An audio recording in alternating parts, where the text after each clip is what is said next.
Évangile de Jésus-Christ selon saint Jean. En ce temps-là, les yeux levés au ciel, Jésus priait ainsi.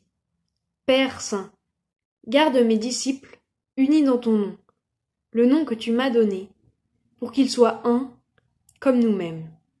Quand j'étais avec eux, je les gardais unis dans ton nom, le nom que tu m'as donné.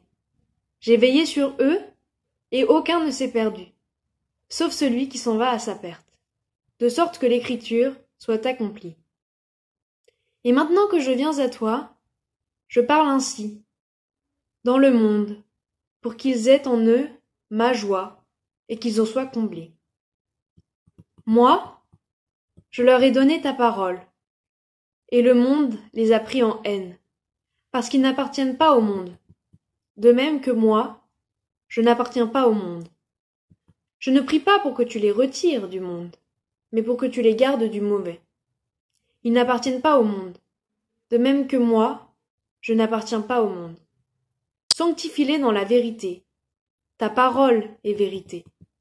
De même que tu m'as envoyé dans le monde, moi aussi, je les ai envoyés dans le monde. Et pour eux, je me sanctifie moi-même, afin qu'ils soient, eux aussi, sanctifiés dans la vérité.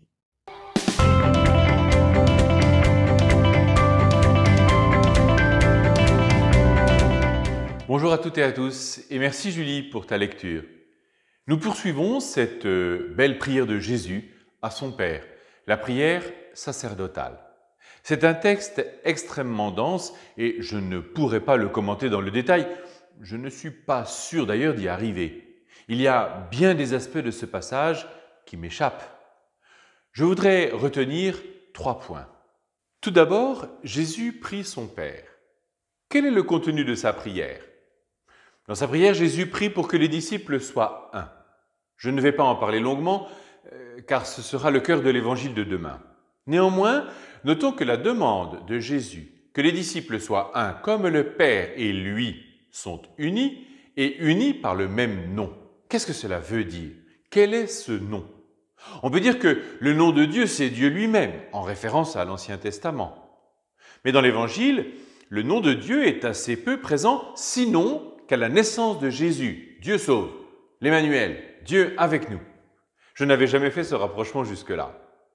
Et quand Jésus prie pour ses disciples, il dit « Je les gardais unis dans ton nom, le nom que tu m'as donné ». Et c'est-à-dire que l'œuvre que Jésus accomplit pour ses disciples et sa prière consiste à les garder unis dans cette confiance que Dieu sauve et que Dieu demeure parmi nous.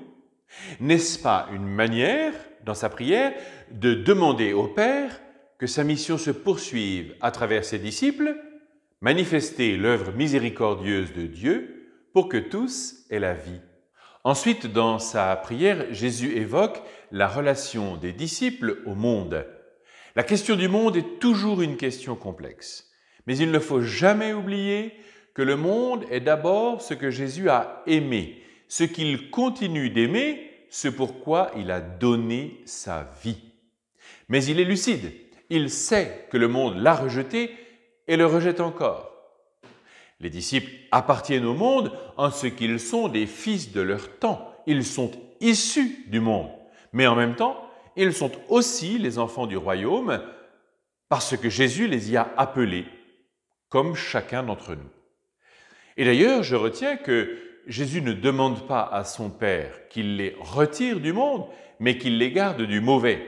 Sous-entendu, l'adversaire, le Satan, celui que Jésus a vaincu lors des tentations au début de sa vie publique. C'est aussi la finale du Notre Père. Ne nous laisse pas entrer en tentation, mais délivre-nous du mal, délivre-nous du mauvais. Enfin, 3e aspect, c'est la sanctification.